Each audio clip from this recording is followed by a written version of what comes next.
We say that we'll chase those child predators to the ends of the earth that want to harm our children. We've done that. You've heard me talk about us arresting a person in Australia and bringing them back here for trial. Well, we only had 2 from out of state this time. But here's what is important to understand, and I want the parents to understand this. These aren't traditional criminals. 9 of the 12 of these folks don't have a criminal history. Did you hear what I said? 9 of the 12 don't have a criminal history. But what they are doing, these evil people, are lurking online and grooming children online to engage them in sexual conduct. 4 of the arrests traveled. The others, as you'll hear in a minute, provided very raucous communication, sent pictures, inappropriate pictures, nude pictures, action photos of sexual conduct to what they thought was 13, 14, 15-year-old little girls or little boys. So let me introduce you to some of them. This is Lawrence New. He lives on the Lakeland Highlands Road in Lakeland. He thought that he was traveling to have sex with a 13-year-old child. That's right. He came from South Lakeland to our undercover location at the far northeast end of the county, thinking that he was going to have sex. He said he cherished the idea about teaching this 13-year-old girl about sex. He sent nudes and action film of him doing inappropriate things. His wife of 7 years was in another room sleeping whenever he did this. I'm sorry, she was in another room when he did this, and he had to wait for her to go to sleep so he could sneak out of the house to engage what he thought was a 13-year-old child. So let me focus on this a minute. He's in one room, his wife's in another room, he's sending all kinds of ugly things to what he thinks is a 13-year-old child. Then he leaves after she falls asleep and travels all the way across the county. He confessed. We've got him locked up in jail. He's the owner of Omnia Inc., which deals in disposing medical supplies, used medical supplies. Oh, did I tell you Citrus County Sheriff's Office also has a criminal charge waiting against him as well? But we've got him locked up here now. So this is not new for him. He's 67 years old, and he's a deviant. He's a child pedophile. He's a pervert. And now he's a jailbird. Then there's Christopher Belisle. He's 33. He's from Tampa. He sent explicit photos thinking he was sending them to a 14-year-old child.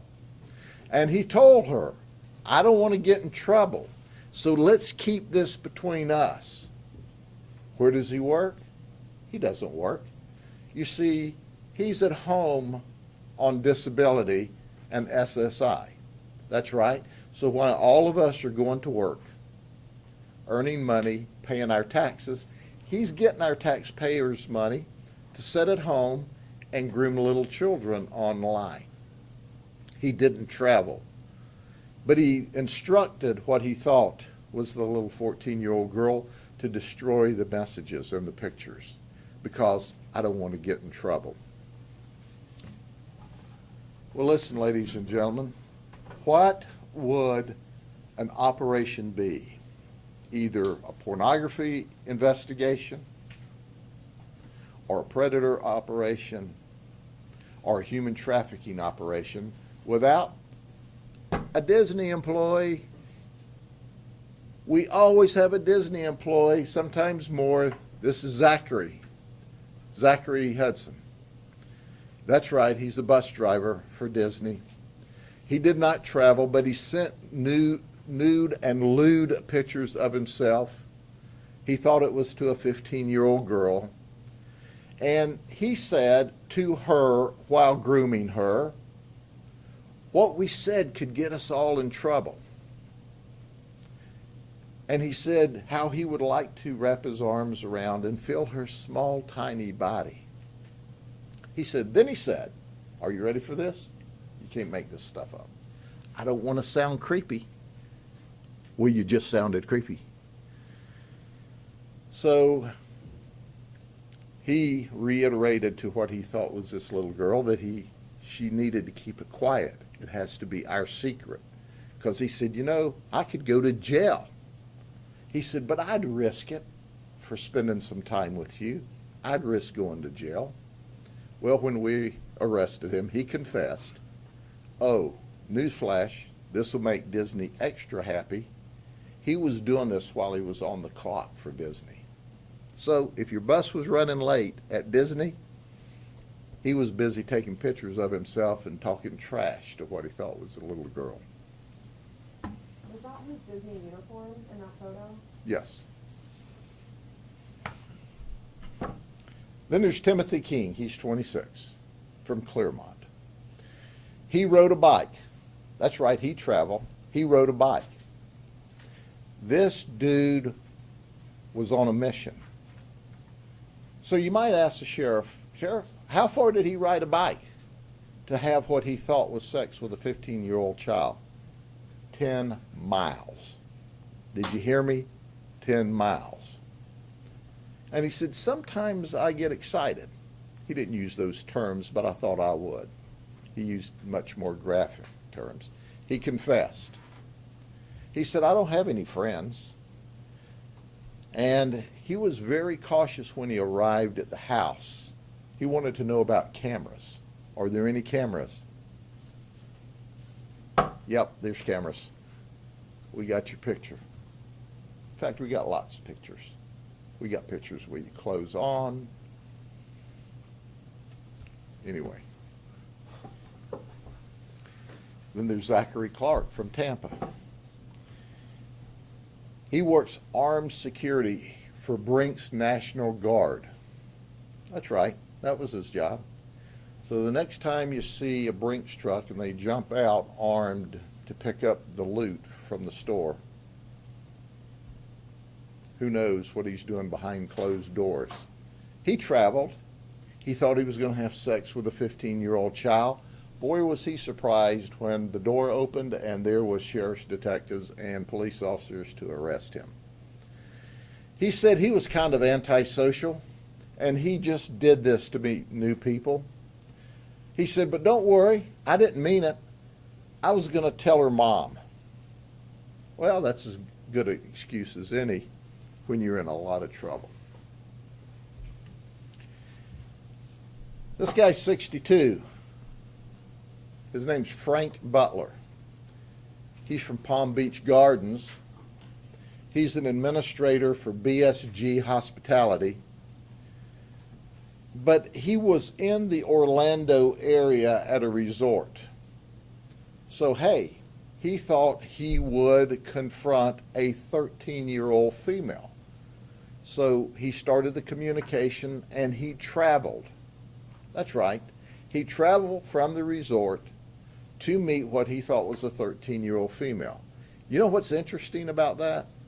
His wife of 27 years was at the resort, and he had to wait for her to go to sleep. So his wife of 27 years, who thinks they're at the resort to have a great weekend, she falls asleep, he sneaks out and goes to the undercover operation to have sex with a 13-year-old child, he thinks. But then he told the detective, once again, you can't make this up. He's not a bad guy. He said, I'm just not a bad guy. He said, you know what I was going to do is wait at the house with this child to tell her mom, as soon as she come home, what this child was doing. Yep. And then when we explained to him about the undercover detective and not the 13-year-old child, he said, well, what did I do wrong? It's just words. Well, newsflash, words matter. Words got you locked up. You were grooming a child. You agreed to meet a 13-year-old child because you, in fact, were going to have sex with that child. Why your wife of 27 years slept blissfully in the resort down the street. He says he doesn't prey on children. So anyway, we asked him what his wife would think about all of this. He said, you know, my wife wouldn't subscribe to this. That's why I had to wait until she went to sleep.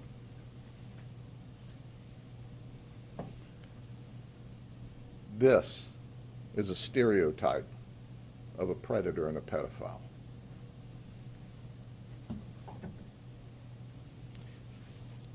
Then there's Michael Ochino from Kissimmee. He's a forklift driver for PepsiCo. He had conversations with 3 different undercover detectives from the police department and the sheriff's office. That's right. He thought he was talking to 13 and 14-year-old children during his conversation. He said that he would like to stay with them. He talked about making babies with the children. He didn't travel. But then he said something that was really, really, really scary. You see, our undercover detectives said that they were down here with their mom on vacation and talked about, during the conversation, the relationship. He said, look, you can stay with me, and here's how you do it. You walk away without your mom seeing you. She won't know where you are. You're from another part of the country. And then you wait for me, and I'll pick you up. Is that scary or what? He was giving what he thought to be a 13-year-old little girl directions in how to escape from her mom, and he was going to pick her up. Then what? What's next? He's 57 years of age.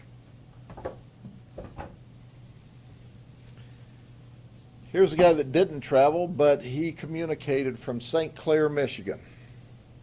He's unemployed. He thought he was talking to a 14-year-old child. He would say things like he thought she was sexy. He instructed this child how to delete their text. And he told her, I can't resist how young you are. He's in the St. Clair County Jail on our warrant, where we were assisted by the police authorities there arresting him. Well, Roger, buddy, welcome to Florida, because this is where you're coming. It's not going to be a vacation, unless, of course, you consider the state prison an extended stay resort.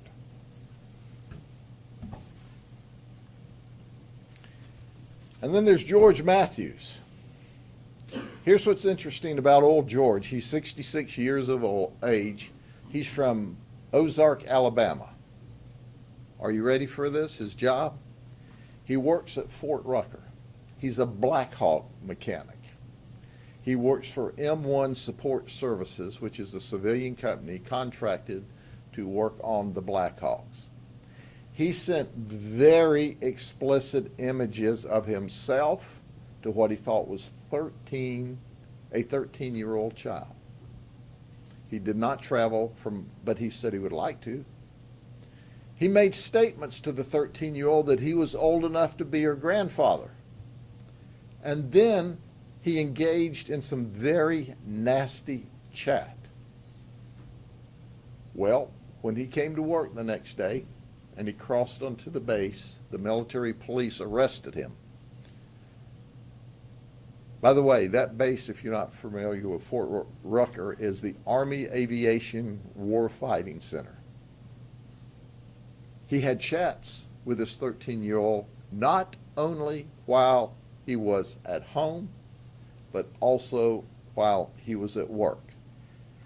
I hope he didn't get so carried away with his chats that he forgot to put all the parts back on the Black Hawk helicopters. That could be a real problem.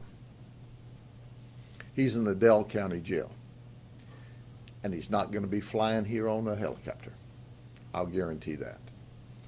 All right, I would like to turn this over to a dear friend of mine and colleague. We worked together at the sheriff's office for 25 years until retirement age came, and then he went to be the police chief in Auburndale, and made me very proud to see one of my captains and one of the most talented people we've ever had work with us go on to be the police chief. Chief?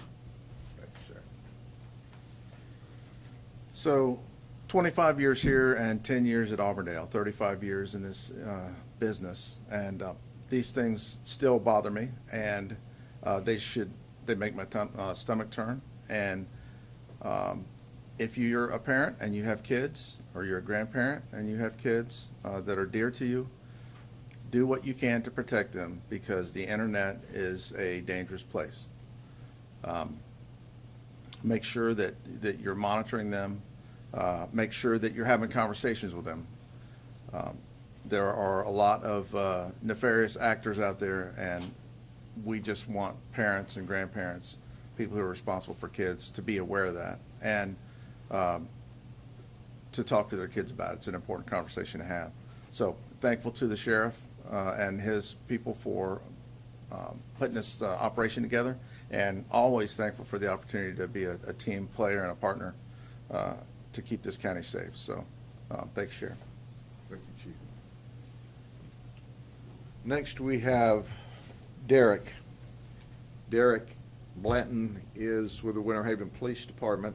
In fact, his father and I patrolled as deputies way, way, way back in the day. And so it makes me exceptionally proud to see Derek follow in the footsteps of his dad. Derek?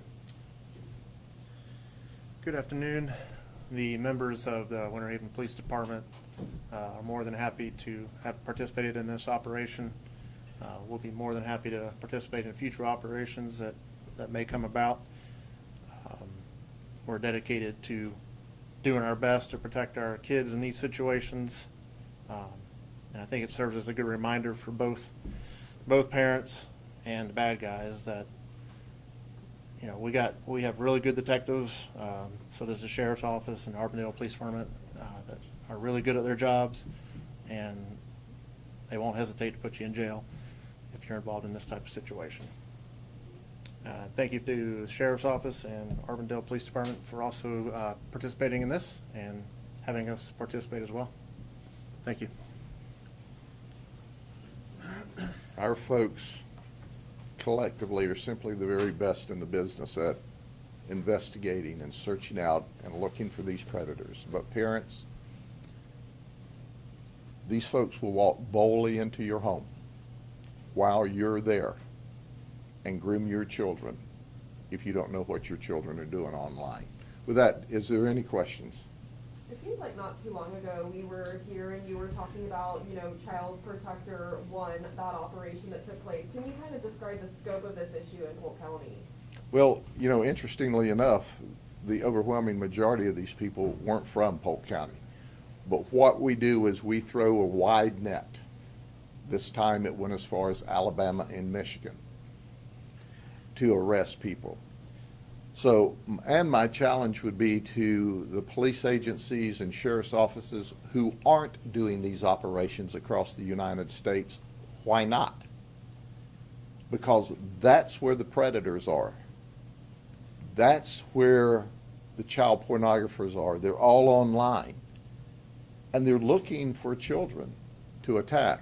So when you look at these operations, you understand that my passion, my absolute top priority is to protect the children from sexual predators.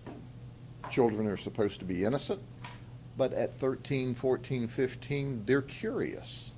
And the next thing you know, this person's shown up in the gaming room with them or with the child chat room with them, looking for those who are alone or lonesome or sad or in need of attention. And that's who they focus on first. So at the end of the day, it's a Polk County solution to a nationwide problem. So we chase you to the ends of the earth. And I also applaud my colleagues from ICAC around this state and nation that do the same thing. But there's a lot of police agencies that don't. And if you don't, I will. We're gonna find them, because it's as important for me to save a child from a predator in Alabama or Michigan or Alaska or any place else in the world, Australia, as it is in Polk County. These people will get to your children if given the opportunity. And if they never travel to put hands on them, by the time they groom them and send them all of this ugliness, it certainly breaks down the barriers so that someone else can attack them. Sheriff, one of our reporters would like to know, where was the Disney employee arrested? Was he arrested on property or near Disney property, or? I'm not sure where he was arrested because he did not travel. We went to him to arrest him. So I don't know if they called him up, from work, but I believe he was in uniform when, in fact, I'm sure he was in uniform when we arrested him. And Sheriff, you've been doing these operations for years, and used to be really large numbers. Do you feel like you're making an impact? I mean, the numbers of people being arrested become smaller and smaller, seems like these days. What kind of impact do you think you're making? Certainly, I think we're making a significant impact, because when we first started these operations, 10, 12, 15 years ago, we were arresting 30, 40 a week. And this was a good week to get 12. So the difference is child pornographers can go into the deep, dark web, and they're very difficult to find. We do, but they're deep, dark web people that understand that. It's very difficult. But child predators have to surface. They have to go in the chat rooms. They have to go in the gaming rooms. They have to be where the children are. So by virtue of us not arresting as many as we used to, it doesn't mean they're not out there, because they are. Have some of them become more savvy? Certainly they have, with education. But we truly believe we're making a difference. We truly know that we're saving children's lives and protecting them from deviants such as this. Do any of them express any remorse, or are they just sorry they got caught? Most of the time they confess. Occasionally they don't. Most of them, the remorse they display is because they got caught. Occasionally one will be just obviously honest and say, yeah, I shouldn't have done it, but I did, and now here I am. But most of them have an excuse, and most of them are just sorry they were caught. Do we know how many additional suspects detectives are still looking for? Well, do you know that this is an ongoing process. We never quit investigating these folks. We know that we have warrants out for 2 more that we're not showing who they are now, because we want to get them in hand first. So we will catch them. We also know that we're online now. We are all the time looking for these deviants. So wherever you are in the world, if you've been talking nasty and sending nasty pictures to what you thought was a child, we're after you. And if we didn't get you last time, we'll get you next time. And then I'll have a picture of you, and I'll badmouth you just like I did these. That's a guarantee. You said the operation lasted about a week. This one was 2 weeks. 2 weeks. Okay, so for what do you think that you kind of alluded that it takes teamwork and other municipalities to come together for that? What do you think needs to be done nationally as law enforcement together to kind of really put a major dent into it? Because you said that some of them don't do these operations. So what do you think needs to be Sure, I think that's a very good question. First and foremost, we have to have parents quit being in denial. Second, parents have to understand the first line of defense is at home. So they need to be all up in their child's business. If you give your child a cell phone, I recommend first, don't let them out in the internet world. Bring games in, lock down the cell phone, or if you're going to let them into the internet world, then you need to have an app on your phone, and there's good apps there where you can trace and know everything your child's searching up or who they're talking to. You have to do that. If not, these folks will get to your children. And then law enforcement agencies need to work together. Listen, we've got a very large agency. And we can do a predator operation without the assistance of the police department. But we can't be as successful without our colleagues. The more we have investigating, the more they help us, the more robust the investigation, and the more arrest we can make.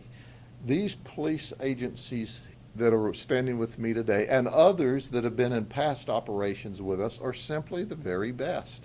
And we all care about the children, and we don't care whether they live in the city or in the county or in the state. We want to protect them. So for the small agencies across the nation that just don't have the resources to do it by themselves, there's ICAC, Internet Crimes Against Children Task Force. Or you can put your own task force together. And there's many ICAC teams across the nation. We will teach you how to do this. Free. You just have to put the resources together. And I challenge the moms and dads. I like moms because when moms gets on you, you either make it better or you're miserable. Go to your local police department, sheriff's office, and say, I know you're small and can't handle this by yourself, so when you can get together with your other police departments or other sheriff's offices or state police and put one of these operations on to protect our children in this state. Okay. Anything else? Thank you very much. I hope you all have a good weekend. We will see you the next time somebody does something really stupid. Guaranteed. Take care.